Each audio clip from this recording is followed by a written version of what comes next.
নমস্কার বন্ধুরা, সঙ্গে তন্ময় অনুষ্ঠানে আজকে আমাদের বিশিষ্ট অতিথি ডক্টর অভিক বসু।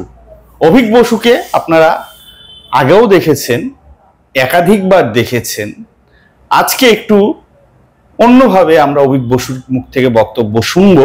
ধন্যবাদ, আবার সময় দিলেন। শোনা গেছে যে ভগবানজিকে নাকি চক্রান্ত করে মারার একটা প্ল্যান করা হয়েছিল, মানে এটা সম্পর্কে আপনি কি বলবেন?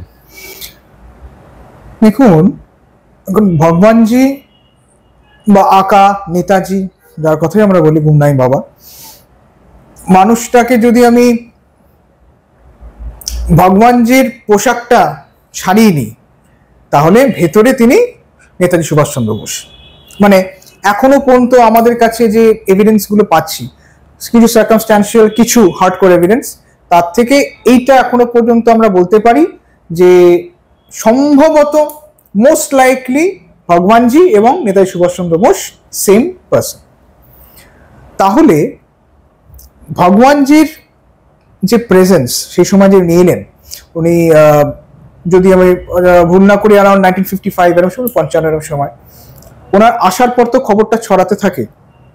সে খবরটা সেই সময় দেশের যিনি রাজনৈতিক মাথা বা তার যারা কর্মচারী, সেই তাবর সব নেতা মন্ত্রীদের তো নাড়া দিয়েছিল যে সত্যি যদি সুভাষচন্দ্র বোস ফিরে আসেন দেশে এবং উনি যদি সুভাষচন্দ্র বোস হিসেবে নিজেকে দেশের মানুষের সামনে উপস্থিত করেন, তাহলে অনেকের সমস্যা। মানে এই বিষয়টা নিয়ে বলতে এখন দ্বিধা নেই, সবাই জানে কার কি সমস্যা হতে পারতো। এটা এখন একটা ওপেন ট্রুথ, মানে কেউ মানুক বা না মানুক। সুতরাং এই মানুষটাকে পথ থেকে সরিয়ে দেওয়ার জন্য তো অনেকে চেষ্টা করেছে। শুধু তখন কেন, এই মানুষটাকে পথ থেকে সরিয়ে দেওয়ার অনেকেই চেষ্টা করেছে অনেক আগে থেকে, মানে প্রি ভগবানজির সময় থেকেও। কারণ সেই সময় ভারতবর্ষের একজন প্রধান নেতা, লিডার যদি আমরা বলি, অনেক কেউ ছিলেন। আমাদের এম কে গান্ধী ছিলেন, জওয়াহরলাল নেহেরু ছিলেন, সুভাষচন্দ্র বোস, কংগ্রেসের যারা যারা সে সময় কাজ করতেন, এবং পরবর্তীকালে ফরওয়ার্ড ব্লক, এবং উনি তো বাইরে চলে যান সেই সময় ইউরোপে। একমাত্র নেতাজি সুভাষচন্দ্র বোসই সেই লিডার যাকে কিন্তু ব্রিটিশ এই সাম্রাজ্যবাদী শক্তি বারংবার চেষ্টা করে গেছে, মানে quote unquote to hunt down, শিকার করতে। কারণ শিকার বলতে আমরা একসময়, মানে একটু লাইট মুডে বলি, আগেকার দিনে সে রাজা মহারাজা কাদের শিকার করতে ভালোবাসতেন? জঙ্গলের রাজা, বাঘ, সিংহ, এরকম তো, মানে সেই শক্তিশালী জীবজন্তু ইত্যাদি। তো সেইটাকে আমি রেফারেন্স যদি আমি টানি, নেতাজি সুভাষচন্দ্র বোসের মতন একরোখা, ডেডিকেটেড এবং মানে আনগিভিং, যে কোনোভাবেই ভারতবর্ষের কোনো কিছুকে কারোর সামনে নত করতে রাজি নন, একমাত্র একজনই ছিলেন। সুতরাং এই মানুষটা কিন্তু সেই সময় বড় বড় যে সাম্রাজ্যবাদী শক্তি ছিল, প্রত্যেকের কিন্তু মানে চক্ষুশূল যাকে বলা যায়। সুতরাং এনাকে সরিয়ে দেওয়ার তো অনেকেই চেষ্টা করেছে। আমরা যখন নেতাজি চলে গেলেন, মানে নিরুদ্দেশ হলেন, জার্মানির দিকে যাচ্ছেন, সেই সময় ব্রিটিশ ইন্টেলিজেন্স এজেন্সি চেষ্টা করেছিল তুরস্কতে তাদের কিছু গুপ্তচরেরা রেডি ছিলেন অ্যাসাসিনেট করার জন্য, সেই সময় করার চেষ্টা করেছেন। পরবর্তীকালে তারা করতে পারেননি বলে আবার খবর ছড়িয়ে দিলেন 1942 নেতাজি মারা গেছেন, প্লেন ক্র্যাশে, চেষ্টা করেছেন। আবার শুধু তাই নয়, উনি যখন আইনের প্রতিষ্ঠা করলেন আজাদ হিন্দ ফৌজ, সেই সময় অনেক গুপ্তচর মানে সেজে চেষ্টা করেছে ওনাকে হত্যা করার। শুধু তাই নয়, আমি আজকে বলবো কিছু ঘটনা তার সেই প্লেন ক্র্যাশের পর, সেই যে ফেজটা, সেখানেও কিন্তু বিভিন্ন সময় বিভিন্ন লোকে কিন্তু তাকে শেষ করার চেষ্টা করেছে। কারা? যারা জানতো যে তিনি এখনো বেঁচে আছেন। এইবারে উনি যখন, মানে আপনি বলছেন প্লেন ক্র্যাশ হয়ে যাওয়ার পর যখন তিনি বেঁচে আছেন, মানে তখন তিনি কোথায় আছিলেন? হ্যাঁ, এইবারে এখানটায় অনেকগুলো জায়গা চলে আসে। যেমন ধরুন, আমরা জানি 1945 সালের 8ই অগস্টে সেই মানে কোট আনকোট বিমান দুর্ঘটনা। আচ্ছা, এখন বিমান দুর্ঘটনার খবরটা তো সেদিন ডিক্লেয়ার হয়নি, তা কয়েকদিন পরে। সেটা নিয়ে অনেকের প্রশ্ন ছিল এতদিন কেন সময় লাগলো। শুধু তাই নয়, এবারে দেখতে গেলে 22 আগস্ট এসএআই এর যিনি ছিলেন আইএনএর একজন প্রধান পাবলিসিটি যিনি করতেন, সেই ভদ্রলোককে টোকিও নিয়ে যাওয়া হয়, তিনি বক্তব্য দেন, অন রেকর্ড হয়, এবং সেটা 23 আগস্ট জাপানেরই একটি মিডিয়া হাউস, যদি আমি ভুল না করে থাকি ডোমি হাউস সম্ভবত, ডোমি মিডিয়া হাউস, তারাও প্রচার করেন। সেখানে অদ্ভুতভাবে দেখা যায় যে নেতাজির সিঙ্গাপুর থেকে ফ্লাই করার সময়টা একদম আলাদা। উনি ফ্লাই করলেন 16 আগস্ট, কিন্তু এসআই এর বক্তব্য এলো 10 আগস্ট। এটা একটা বড় একটা সমস্যা। তারপর তো হাবিবুর রহমানের আমরা ভার্সন শুনেছি, শুধু তাই নয়, সেই সময় জেনারেল ইসোদা ছিলেন, তার ভার্সন শুনেছি। আবার অন্য যে জাপানিজ যারা মানে কি বলবো মিলিটারি যারা ছিলেন তাদেরও ভার্সন, মানে তারা কেউ সঠিক সময় বলতে পারছেন না যে নেতাজির মৃত্যুটা তাইভুক্ত হয়েছে নাকি নেতাজির মৃত্যুটা জাপানে হয়েছে। কেউ বলছে নেতাজির বডি নিয়ে যাওয়া হয়েছে জাপানে, কেউ বলছে না তা তো নিয়ে যাওয়া হয়নি, চিতাভস্মটা নিয়ে যাওয়া হয়েছে। চারিদিকে এরকম একটা সমস্যা, একটা মানুষের মৃত্যুকে ঘিরে 4-5 জন মিলে এত রকম রহস্যের জাল বুনছেন, এটা একটা। তো সেই একটা তো ফেস গেল। তারপরের দিকে এই 1945 সালে কিন্তু 28 আগস্ট যদি আমি ভুল না করে থাকি, বিবিসি একটি নিউজ ব্রডকাস্ট করলেন যে মাঞ্চুরিয়ার আকাশে নেতাজির বিমান অক্ষত হয়ে দেখা গেছে।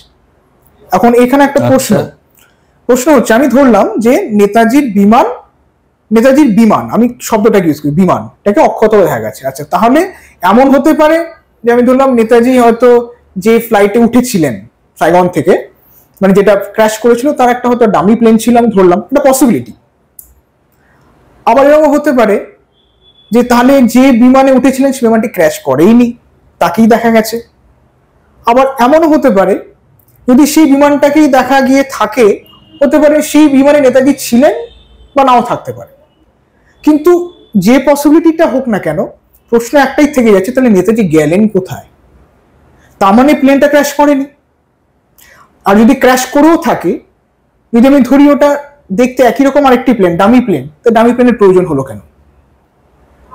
এখানে একটা বড় প্রশ্ন চলে আসে। তাহলে ক্র্যাশ যে বিবিসি করেছে, বিবিসি ব্রডকাস্ট করেছে, ব্রিটিশ বিবিসি কিন্তু এই নিউজটা দিয়েছে, একটি বইতেও লেখা আছে, আমি ভুলে যাচ্ছি বইটির নাম, 28 আগস্ট 1945 সালে ওরা বললেন যে নেতাজির বিমান অক্ষতভাবে মাঞ্চুরিয়ার আকাশে দেখা গেছে। এটা 28 আগস্ট। আবার ঠিক তার পরের দিন 29 August Jawaharlal Nehru public address করলেন এখানে নেতাজির সেই ওয়ার ক্রিমিনাল স্ট্যাটাসটা নিয়ে। সেই সময় তখন একজন আমেরিকান জার্নালিস্ট ছিলেন অ্যালফ্রেড ওয়াগ, যার কথা হয়তো আমরা অনেকেই শুনেছি, তিনি কিন্তু উঠে অপোজ করলেন, প্রতিবাদ করলেন যে আপনি বলছেন নেতাজি মারা গেছে, বলছে নেতাজি মানে বলে যে আপনার এই সুভাষচন্দ্র বোস ওয়ার ক্রিমিনাল এবং উনি জীবিত আছেন। কি করে বললেন? উনি বললেন যে এই সাইগনে যে প্লেন দুর্ঘটনা হয়েছে, রিপোর্ট আছে যে তার 10 দিন পরে নেতাজিকে সাইগনে মিটিং অ্যাটেন্ড করতে দেখা গেছে। তার মানে সালটা কি হচ্ছে 1945, বক্তব্যটা কখন প্লেস হচ্ছে 29 আগস্ট, তার মানে দেখতে গেলে প্লেন দুর্ঘটনার 11 দিন পর। তার মানে দেখতে গেলে ভুল কথা বলছেন না, তার মানে এই 11 দিনের মধ্যে নেতাজিকে সাইগনে কোথাও দেখা গেছে, এটা কিন্তু অ্যালফ্রেড ওয়াগ বললেন।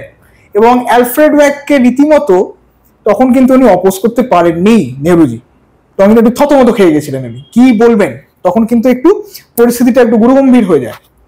শুধু তাই নয়, এখানে বলে রাখা ভালো যে অ্যালফ্রেড ওয়াগের কি নেতাজির প্রতি খুব ভালোবাসা ছিল? একদমই না।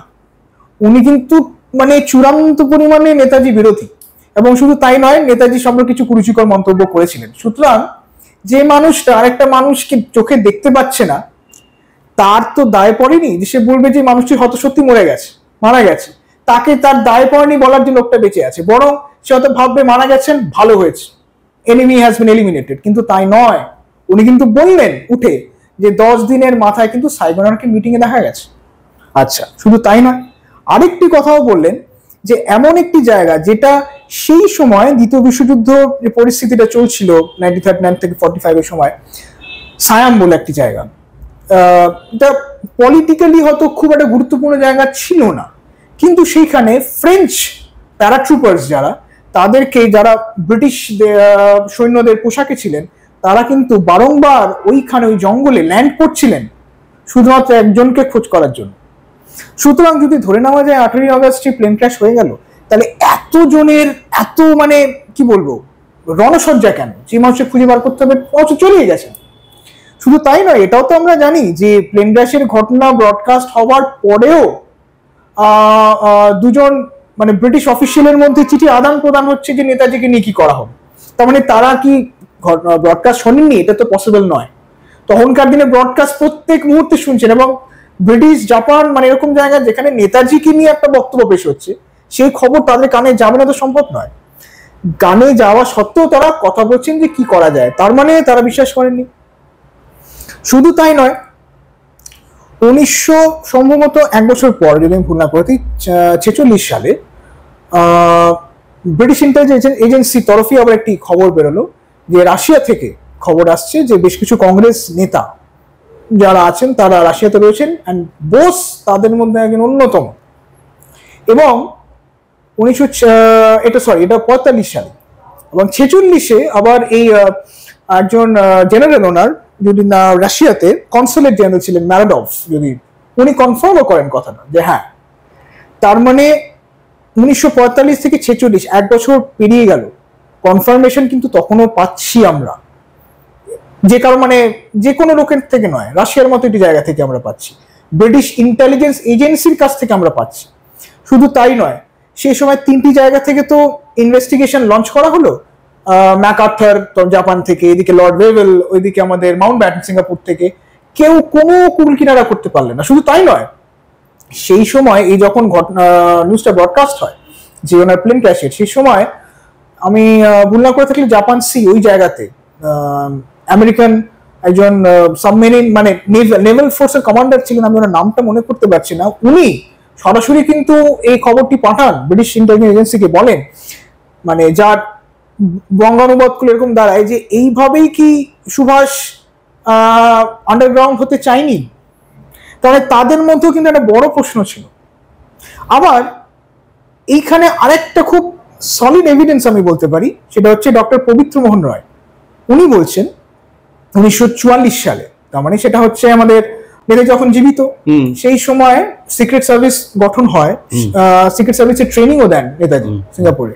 সেই সময় একদিন ডক্টর পবিত্র মোহন রায়ের সঙ্গে রাত্রিবেলা নেতাজির অনেকক্ষণ ধরে কথোপকথন হয়, এবং সেইখানে একটি আড়ালে নিয়ে গিয়ে উনি পবিত্র মোহন রায়কে বলেন যে বেশ কিছু সময় পর হয়তো তুমি খুব বিষাদ এবং খুব ভয়ানক একটা খবর পেতে পারো, কিন্তু সেটা নিয়ে তুমি মুর্শে পড়ো না, তোমাকে অনেক কাজ করতে হবে, ঈশ্বরের নাম নিয়ে তুমি এগিয়ে যাও, আবার দেখা হবে। তার মানে উনি কিছু এমন একটা ঘটনার ইঙ্গিত করেছিলেন, যেটা দুটো কথা ইউজ করলেন, ভয়ঙ্কর এবং বিষাদময়। তার মানে একটা খুব শকিং নিউজ আসতে চলেছে, যেটা অনেকে হয়তো মন ভেঙে দেবে, কিন্তু সে খবর শুনে তারা যেন ভেঙে না পড়ে। তার মানে উনি কিসের কথা বলছিলেন? মনে রাখতে হবে, সুভাষচন্দ্র বোস কিন্তু খুব ক্যালকুলেটিভ মানুষ ছিলেন। এই যে অনেকে প্রশ্ন করে যে ভগবানজির কথাই আমি বলছি যে ইনি সাধু বেশে কেন থাকবেন, এরকম ব্যাপার, মানে ছদ্মবেশে কেন থাকবেন?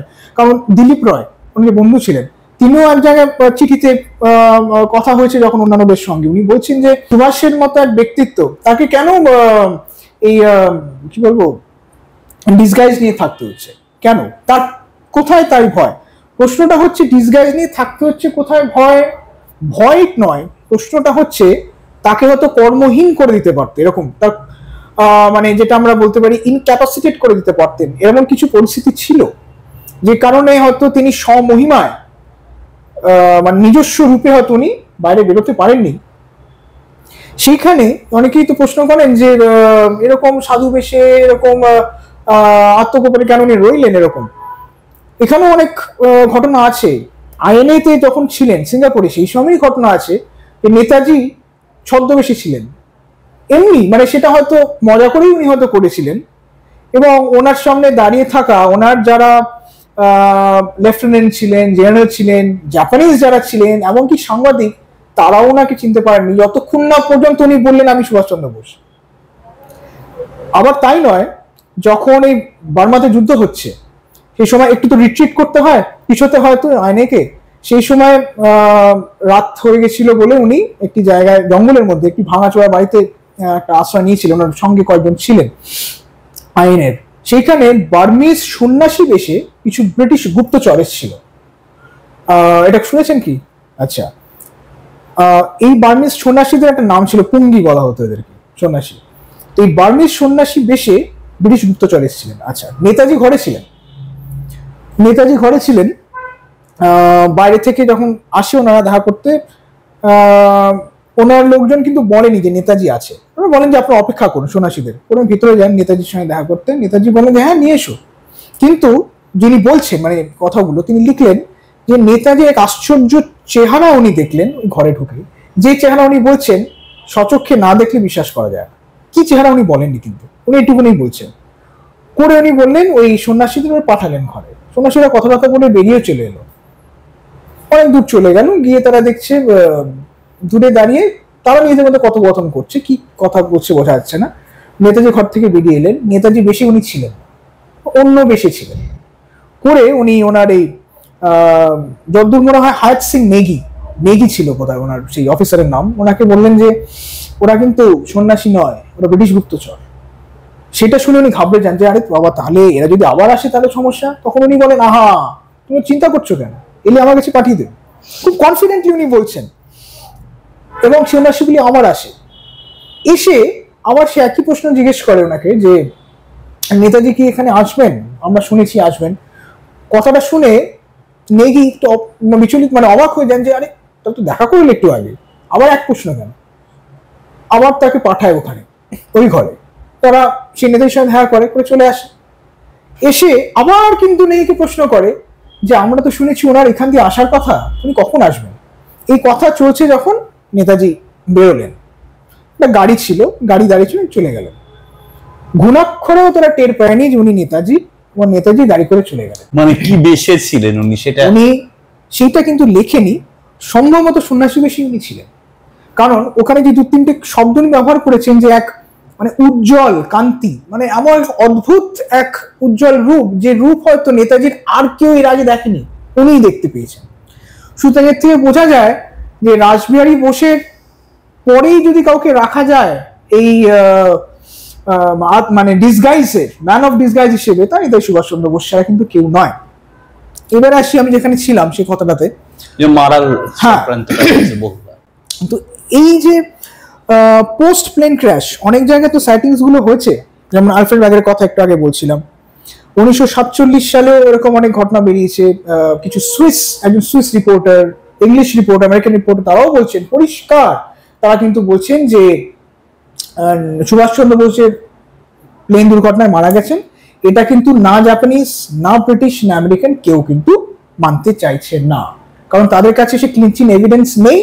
এবং কি রীতিমতো মানতে নারাজ যে নেতাজি সুভাষচন্দ্র বোস এইভাবে মারা যেতে পারেন, বরং তারা বলছেন যে উনি ভারতবর্ষে ফিরতে পারেন, এবং ফিরলে he will set the country into turmoil state.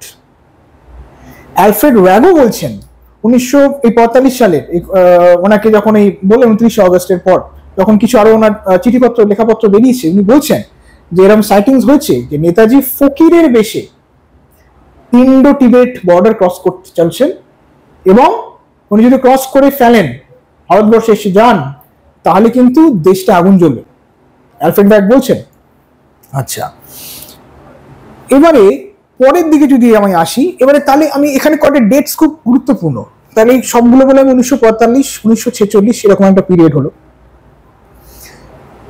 এখন এই সময় যদি আমি শরৎচন্দ্র বোসের কথায় যাই, শরৎচন্দ্র বোস কিন্তু 1945 সালের 26শে নভেম্বর একটা গিফট পেলেন, একটা গোল্ড ওয়াচ, যদি আমি ভুল না করে থাকি।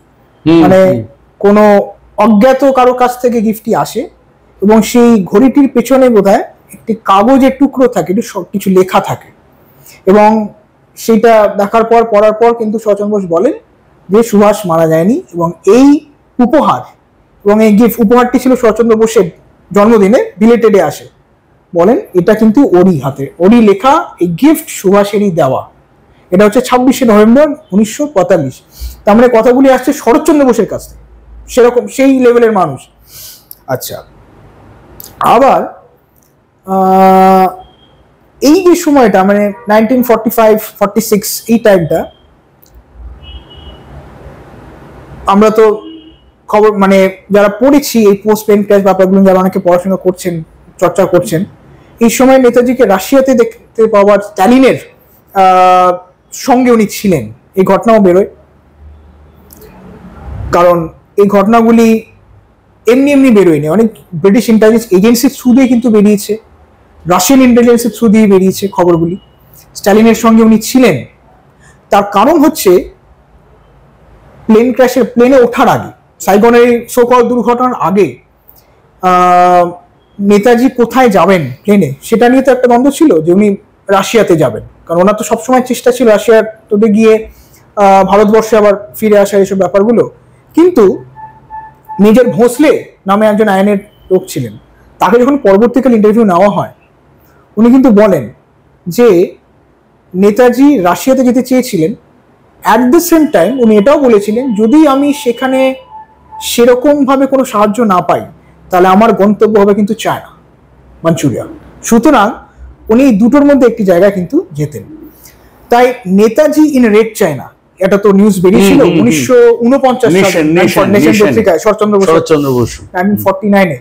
তারপরে থেভারজি যান রিকোয়েস্টেই নেতাজির সঙ্গে দেখা করার জন্য চায়নাতে। তার পরবর্তীকালে থেভারজির কোনো ইন্টারভিউ আমরা সেরকম কখনো পাইনি, সেটা একটা খুব দুঃখের বিষয়, তাহলে আমরা অনেক কিছু জানতেও পারতাম নিশ্চয়ই। তাই রেড চায়নাতে নেতাজি যে যাননি বা যেতে পারেন না, এই ব্যাপারটা কিন্তু মানে খুব একটা গুরুত্ব ক্যারি করে না, বরং যেতে পারেন। মধুরলিঙ্গম থেভারের কথা বলছি।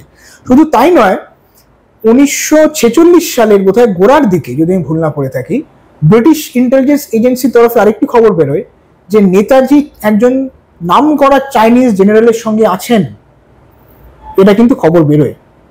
সুতরাং এই 1946-এ নেতাজি রাশিয়ায় যাওয়া এবং তাদের সাহায্যে পরবর্তীকালে আমরা রুফ অফ দ্য ওয়ার্ল্ড বলি, টিবেটের পামির প্লেটো এইসব রিজিয়নে নেতাজি একটা বেস তৈরি হওয়ার একটা কিন্তু খবর আসে। এইবারে কেন আমি এই ঘটনাটার কথা বলছি, খুব গুরুত্বপূর্ণ। এই 1946-এর থেকে 1949 এই সময়টায় কিন্তু টিবেট চায়না এই জায়গাটা টালমাটাল একটা সমস্যা চলছে। কারণ ন্যাশনালিস্ট চায়না থেকে আমরা জানি তার পরবর্তীকালে কমিউনিস্ট চায়না যে চেঞ্জটা হলো, সুইচ ওভারটা হলো, তো মাও সেতুং যখন মানে জিতে গেলেন, এবং তার আগে যিনি ছিলেন আমাদের ভুলে যাচ্ছে ওনার নাম, চিয়াং কাই শেক, ওনারা চলে যান, তাইওয়ান ওরা পাই যান। এই 1945 সালের সময় আমরা জানি ইউনাইটেড নেশনসে যে 5টা মেজর সুপার পাওয়ার হিসেবে নেওয়া হয়েছিল, আমাদের চায়নাও ছিল, ইন্ডিয়াকে তখন নেওয়া হয়নি, কিন্তু স্বাধীন হয়নি সেই কারণে। এই 1946 সালে নেতাজি রাশিয়াতে যে রয়েছেন এই খবর পাওয়া, এবং তার পরবর্তীকালে নেতাজির যে চায়নায় যাওয়ার ব্যাপারগুলো উঠে আসে, সেখানেও কিন্তু অনেক গুরুত্বপূর্ণ সময়, গুরুত্বপূর্ণ অনেক ইনসিডেন্ট রয়েছে। তার কারণ হচ্ছে বলা হয় এই রেড চায়নাতে মাও সেতুং এর সঙ্গে নেতাজির কিন্তু একটা সুসম্পর্ক ছিল। তার কারণ আমরা যদি অনেক বছর পিছিয়ে যাই, নেতাজি যখন মেয়র তার আগেও উনি কিন্তু চায়নাতে মেডিকেল মিশন পাঠানো, কলকাতাতে চায়না ডে মানে দিবস পালন করা, এগুলো উনি করতেন। তারা যদিও কমিউনিস্ট, কারণ সেই সময় তো ন্যাশনালিস্ট চায়না ছিল, পরবর্তীকালে কমিউনিস্ট চায়নাতে সুইচ ওভারটা হয়, কিন্তু ব্রিটিশদের সঙ্গে তাদেরও খুব একটা তো সুসম্পর্ক ছিল না চায়নার। তো নেতাজি আর কি বলবো ব্যক্তিত্ব এবং তার যে গ্লোবাল পলিটিক্স ডিপ্লোমেসি, তার যে মানে ক্ষুরোধার যে একটা প্রতিভা, সেটা কিন্তু তাবর নেতারাও স্বীকার করতে তো বাধ্য হয়েছেন। তার মধ্যে মাও সেতুংও ছিলেন। মাও সেতুংয়ের সঙ্গে ওনার কিন্তু সুসম্পর্ক ছিল, এবং মাও সেতুংকে যুদ্ধে যখন চায়না পরাজিত হয়ে যাচ্ছিল, সেই সময় কিন্তু মাও সেতুংকে জেতার সাহায্য করেন। এমনকি আমি শুনেছি, এটা আমি বলতে পারছি না, আমি অনেক জায়গায় খুঁজেছি এই কথাটা, কিন্তু আমি কোথাও খুঁজে পাচ্ছি না। কোথাও আমি শুনেছিলাম যে বলা হয়েছিল নেতাজিকে যে দ্য গ্রেট ইন্ডিয়ান স্যামুরাই ওয়ারিয়ার, এই একটা আখ্যা দেওয়া হয়েছিল, মাও সেতুংই দিয়েছিলেন। সেটা সম্ভবত মাও সেতুংকে যে যুদ্ধে জিতেছিলেন তারপর উনি বলেন যে আমার যুদ্ধের জয়ের জন্য আমি যার কাছে ঋণী, তিনি হলেন একজন গ্রেট ইন্ডিয়ান স্যামুরাই ওয়ারিয়ার। এবং ইন্ডিয়ান স্যামুরাই ওয়ারিয়ার বলতে অ্যাকচুয়ালি সুভাষচন্দ্র বোসকে বোঝাতো। তার কারণ তোজো কিন্তু নেতাজিকে একসময় সম্বোধন করেছিলেন স্যামুরাই ওয়ারিয়ার হিসেবে। তো এইখানে এবারে 1946 থেকে আস্তে আস্তে এবারে চায়না টিবেটের যে সমস্যার দিকটায় ঢুকছি সেখানে আমি কেন সময়টা টেনে আনলাম, কারণ সেখানেও কিন্তু নেতাজির একটা বিষয় আছে এবং আবার তাকে হত্যা করার একটা বিষয় আছে। কি বিষয় আছে? এখন এই 1946-এর আগে আমি একটা ইনসিডেন্ট বলে দিই। 1945-এর সেপ্টেম্বর মাসে সম্ভবত সেই হোচিমিন মানে ভিয়েতনামিজ গভর্নমেন্টে তো সুইচ ওভার হলো ফ্রেঞ্চ থেকে যে ফিরে আসা, সেখানেও কিন্তু নেতাজির একটা গুরুত্বপূর্ণ রোল ছিল হোচিমিনের সঙ্গে। আমি একটু ব্যাকে আসছি, আপনি বললেন যে একটা হত্যার ব্যাপার ছিল তার আগেও, সেটা একটু যদি বলেন। এই যে এই হত্যা করার দিকটাই আছে চায়নাতে তো এই সেটা হচ্ছে বেসিক্যালি আপনার 1956 সময় থেকে। তার কারণটা কি, 1950-এ মাও সেতুং এর যে চাইনিজ যে পিপলস রিপাবলিক তারা তো ইনভেট করে, ঠিক আছে, টিবেট তো চাইতো না কখনো চায়নার সঙ্গে যাওয়ার জন্য, ইনভেট করে। সেখানেই সেই অ্যাকচুয়ালি দালাই লামার সমস্যাগুলো চলে আসে। আমি আপনি হয়তো শুনেছেন নিশ্চয়ই যে দালাই লামা কেউ তো উনি মানে ওনার পদ থেকে সরিয়ে দিতে চেয়েছিলেন যাতে করে টিবেটের পুরো কন্ট্রোলটা চায়নার আন্ডারে চলে আসে। সেইখানে অদ্ভুতভাবে 1956 সালে একটি গুপ্ত মিটিং হয় এই টিবেটের লাসা শহরের আশেপাশে, ঠিক আছে। সেখানে এক আগন্তুকের আগমন ঘটে। আগন্তুকের সম্পর্কে আগে কেউ জানে না, কখনো কোথাও লেখা নেই, তারপরেও সম্ভব কিছু লেখা নেই, যার নাম ছিল জেনারেল শিবা বলে,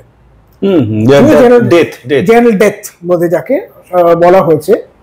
এই জেনারেল শিবা কোত্থেকে এলেন, কোথায় বা চলে গেলেন, এটা নিয়ে কিন্তু কিছু বক্তব্য নেই। কিন্তু অদ্ভুতভাবে ওনার সঙ্গে নেতাজির মিলটা কেন, এই জেনারেল ডেথ বা জেনারেল শিবা গেরিলা ওয়ারফেয়ারের উপর খুব জোর দিয়েছিলেন বারংবার। আর আমরা জানি ইন্ডিয়ান ন্যাশনাল আর্মি এবং ইন্ডিয়ান লিজিয়নও তখন ট্রেনিং পেয়েছিল গেরিলা ট্যাকটিক্সের জন্য, কিন্তু তাদের নাম ছিল। এই জেনারেল শিবা এই 1956 থেকে 1959 এই সময়টার মধ্যে টিবেটে বিশাল এই চাইনিজ আর্মির এগেইনস্টে একটা লিবারেশন ওয়ার মতন চলতে থাকে। সেখানে এই লিডার হিসেবে কাজ করেছিলেন, মেইন মাথা হিসেবে কাজ করেছিলেন কিন্তু জেনারেল ডেথ। এখন বলা হয় যে জেনারেল ডেথ অ্যাকচুয়ালি আর কেউ নন, স্বয়ং নেতাজি সুভাষচন্দ্র বোস। তার কারণ গুমনামি ভগবানজির লেখা তো এর কিন্তু উল্লেখ রয়েছে একটা। আচ্ছা, এখন এই জেনারেল ডেথকেও মেরে ফেলার হুমকি এসেছিল মাও সেতুং এর হেডকোয়ার্টার্স থেকে। তার কারণ এনারা রীতিমতো এতটাই মানে নাজেহাল অবস্থা করে দিয়েছিলেন সে চাইনিজদের টিবেটে, তারা লড়ে উঠতে পারছিলেন না। মানে চাইনিজের বিশাল বড় একটা সৈন্যবাহিনী, তারা মারা যাচ্ছে, আরো সৈন্য আসছে চায়না থেকে, টিবেটের সংখ্যা সেই তুলনায় কম, কিন্তু তাদের স্পিরিটকে একদম ব্রেকডাউন করতে পারছে না। মানে তাদেরকে রীতিমতো একেবারে নাকারি চওয়ানি খাওয়ানোর মতন অবস্থায় ফেলে দিয়েছিল এই জেনারেল ডেথ। তার কি একাশে লড়তেন নাকি তার সৈন্য সামন্ত ছিল? না, ওনার সৈন্য ছিল খাম বলে একটা জায়গা আছে এই টিবেটের লাসার কাছাকাছি, সেখানে খাম্বাজ বলে কিছু ওই হর্সম্যান ছিল। এই হর্সম্যান উনি ট্রেন করেছিলেন গেরিলা ওয়ারফেয়ারে। শুধু তাই নয়, ওখানকার যারা ট্রেডার্স ছোটখাটো যারা চাষি ছিলেন তাদেরকেও উনি ওভাবে টেকনিকে গেরিলা ওয়ারফেয়ারে ট্রেন করতেন এবং সাকসেস পেয়েছিলেন বিশাল। সে চাইনিজ যদুর মনে হয় 20-25টা সেই ট্রাক সে পুরো আগুন দিয়ে জ্বালিয়ে দিলেন, মানে পুরো তাদের অ্যামিউনিশন নিয়ে নিলেন, একদম সাকসেস। মানে ওই পথ দিয়ে আর মাও সেতুং এর আর্মি যেতে ভয় পেত। এই জেনারেল ডেথ কিন্তু যখন দালাই লামা এসকেপ করেন মানে 1959, তারপরে ওনার কিন্তু আর খোঁজ পাওয়া যায়নি অদ্ভুতভাবে। মানে বলা হয় উনি যে যুদ্ধটা লড়েছিলেন সেটা কিন্তু চায়নাকে হারানোর জন্য নয়, দালাই লামাকে বাঁচানোর জন্য যুদ্ধটা লড়েছিলেন। দালাই লামার এসকেপটাও একটা অদ্ভুত সুন্দর এসকেপ, সেটা কখনো পরে সময় হলে বলবো। তো এই জেনারেল ডেথকে কিন্তু মানে ওনারও মাথার উপর একটা দাম ছিল, মেরে ফেলার একটা হুমকি এসেছিল। সুতরাং এই জেনারেল ডেথকে যদি আমি পাশাপাশি রাখি সুভাষচন্দ্র বোসের, ভগবানজি সবার ব্যাপারে, তাই এই অবতারটিকেও কিন্তু শেষ করে দেওয়ার একটা চেষ্টা হয়েছে। সেটা ব্রিটিশ করেনি, চাইনিজ গভর্নমেন্ট করেছে, কিন্তু করেছে অ্যাসাসিনেশনের প্ল্যান। আরেকটা অ্যাসাসিনেশনের প্ল্যান করা হয়েছিল যখন নেতাজি আইনিতে রয়েছেন। একটু মাঝখানে ইন্টারাপ্ট করছি, এই যে চাইনিজ গভর্নমেন্ট এই জেনারেল ডেথকে মারার পরিকল্পনা করেছিলেন, তারা কি তখন জেনে গেছেন যে এর আড়ালে যে মানুষটা ছিলেন সে কে? সেইটা কিন্তু কোথাও সুস্পষ্টভাবে লেখা নেই, কিন্তু আমার দৃঢ় বিশ্বাস মাও সেতুং এর মতন মানে কি বলবো পাখোয়াজ বা পোর খাওয়া নেতাকে বোকা বানানো তো সহজ নয়। আমি যদি ধরে নিই অনেক বোকা বানানো হয়েছে, জেনারেল ডেথের গেরিলা ট্যাকটিক্স এবং সুভাষচন্দ্র বোসের গেরিলা ট্যাকটিক্সও তো আশা করি মাও সেতুং এবং চাইনিজ অন্যান্য যারা লিডার ছিলেন তাদের কাছে তো আননোন নয়, কারণ তারা তো শুনেছেন বিশুদ্ধের সময় এই ঘটনাগুলো শুনেছেন। সুতরাং এমন একটা আগন্তুক মানে যার পরিচিতি আগে টিবেটের কোথাও ছিল না, যার নামকরণটাও অদ্ভুত, জেনারেল শিবা মানে হিন্দু নাম। টিবেটে তো বুদ্ধিস্ট আমরা জানি, সংখ্যা খুব কম ছিল হিন্দু, সেখানে একটা হিন্দু সোকল্ড হিন্দু লিডার আমি যদি ধরি, যার চেহারাও হয়তো কেউ কখনো দেখেনি বলা হয়, অ্যাকচুয়ালি তাই, উনি মুখ ঢেকেই থাকতেন এরকম ব্যাপার। তার মানে যেখানে টিবেটের সাধারণ মানুষ কমিউনিটি খামের কথাই বলি, যাদেরকে নিয়ে উনি লড়েছিলেন, সেই খামরা কিন্তু প্রথমে হেরেও গিয়েছিল যখন মাও সেতুং এর আর্মি ঢোকে না টিবেট ইনভেট করে, খামদের হারিয়ে দিয়েছিলেন, পারেনি তারা। কিন্তু টিবেট কি জেনারেল ডেথের ব্যাপারে পরবর্তী সময়ে কি কোনো কালচার করেছে? দালাই লামাকে যখন ইন্টারভিউ নেওয়া হয়েছিল বা দালাই লামার যে বই আছে নিজের ওনার লেখা, সেখানে কিন্তু উনি কখনো বলেননি ঘটনাটা। কিন্তু দালাই লামাকে মানে টিবেট ছেড়ে ভারতে যেতে হবে এই গাইডেন্সটা দেন ওনাদের সময় স্টেট ওরাকেলস ছিল, তার মধ্যে আমাদের নাচুং ওরাকেল বোধ হয়, আমি যদি ভুল না করে থাকি, ওরাকেল সে সময় ছিলেন, তিনি বলেছিলেন কিন্তু দালাই লামাকে আপনি ভারতবর্ষে যাবেন ছেড়ে। এখন এত জায়গা থাকতে ভারতবর্ষ বা কেন, এটা কারণ হতে পারে যে দেশটা মানে স্বাধীনতা পেয়ে গেছে এবং এটা ডেভেলপিং কান্ট্রি, যেখানে বুদ্ধিজমেরও ওরকম ব্যাপারও আছে, সেখানে যেতে চাইছেন ভারতবর্ষে। কিন্তু দালাই লামা যাকে সেই সময় তো চাইনিজ মানে খুঁজছে, মানে তাকে কিভাবে হাউস অ্যারেস্টে নিয়ে নেওয়া যায়, তাকে ইনক্যাপাসিট করে দেওয়া হয়, তাকে যদি বলা হয় আপনি ভারতবর্ষে যান, আপনি যাবেন বা কি করে, ওনাকে তো সিকিউরড ওয়েতে নিয়ে যেতে হবে। তার মানে এমন কাউকে বা কোনো দল বা গোষ্ঠী দরকার যে মানে উইদাউট এনি মানে কি বলবো কারোর নানাই পাবে না, সে খবর পাবে না, সেইভাবে ওনাকে একদম প্রোটেক্টেড ওয়েতে নিয়ে যাবে ইন্ডিয়াতে। সেইটা কিন্তু করেছিলেন জেনারেল শিবা বা জেনারেল ডেথ। কারণ বলা হয় দালাই লামা টিবেটের ফ্রন্টার ক্রস করে ভারতের দিকে এগোনো পর্যন্ত উনি অপেক্ষা ছিলেন। খবরটা উনি পাওয়ার পরে ওনার ওই রাত্রিবেলায় কিন্তু আরম্ভ হয় যুদ্ধটা, ঠিক আছে? এবং সেই যুদ্ধ কিন্তু সরাসরি যুদ্ধ নয়, গেরিলা যুদ্ধ। তার মানে কি, বেসিক্যালি ফোকাসটা শিফট করে দেওয়া from Dalai Lama to general Shiva, যাতে করে দালাই লামার পথটা প্রশস্ত চলে যেতে পারে। তারপরে 1959 ওনার চলে যাওয়ার পরেও আর কিন্তু জেনারেল শিবার কোনো খবরই নেই, কোথাও পাওয়া যায় না, কোনো বই তো সেরকম কোথাও মেনশন নেই যে লোকটা গেল কোথায়। তারপরেও তো যুদ্ধ চলেছে, চায়না তো যুদ্ধ চলেনি তা না, কিন্তু সেখানে কিন্তু কোথাও আর কিন্তু জেনারেল ডেথের কথা নেই। সেই জেনারেল ডেথে কিন্তু অ্যাসাসিনেট করার চেষ্টা করা হয়েছিল। সুতরাং এটা আমি বলতে পারি কেন আনলাম, এটা অবতার হিসেবে, একটা মেবি অবতার অফ সুভাষচন্দ্র বোস এরকম ধরে যদি আমি এগোই।